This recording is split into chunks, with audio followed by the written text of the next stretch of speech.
पाकिस्तान के खिलाफ भारत के ऑपरेशन सिंदूर के बाद हरियाणा और पंजाब में खुफिया एजेंसियां पूरी तरह से अलर्ट पर हैं। इसी के चलते पिछले 11 दिनों में 7 पाकिस्तानी जासूसों को गिरफ्तार किया जा चुका है और इनमें से 3 जासूसों को पंजाब से, 4 जासूस हरियाणा से गिरफ्तार किए गए हैं।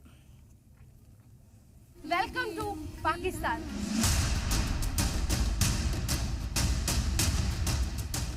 पहलगाम हमले के बाद भारत में पाकिस्तान के मददगारों पर सरकार का शिकंजा कसना जारी है।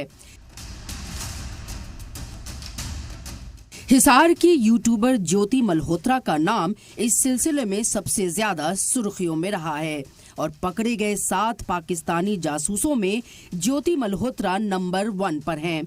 ज्योति मल्होत्रा पिछले कई दिनों से खुफिया एजेंसियों की रडार पर थीं। सबूत जुटाने के बाद उसे 17 मई 2025 को हिसार से गिरफ्तार किया गया।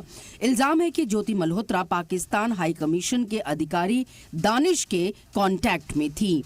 उधर इससे पहले पंजाब से 2 जासूस गजाला और यमीन मोहम्मद पकड़े गए थे। पंजाब की मलेरकोटला पुलिस ने इन दोनों को गिरफ्तार किया था।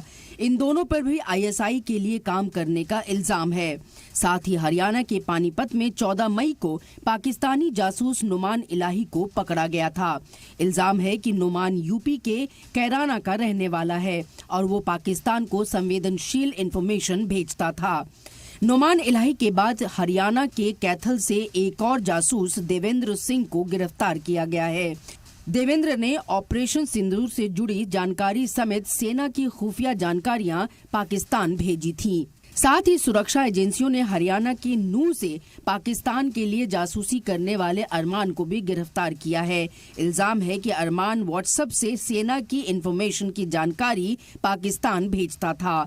उधर पंजाब के भटिंडा से एक और पाकिस्तानी जासूस रकीब को गिरफ्तार किया गया। इल्जाम रकीब हरिद्वार जिले के लक्सर का रहने वाला है। वो भटिंडा आर्मी कैंट में दर्जी का काम करता था और खुफिया जानकारी पाकिस्तान भेजता था। फिलहाल सिक्योरिटी एजेंसियां इन सभी पाकिस्तानी जासूसों से पूछताछ कर रही है और ये पता लगाने की कोशिश कर रही है कि देश में अभी और कितने गद्दार छिपे हैं। ब्यूरो रिपोर्ट, सलाम टीवी।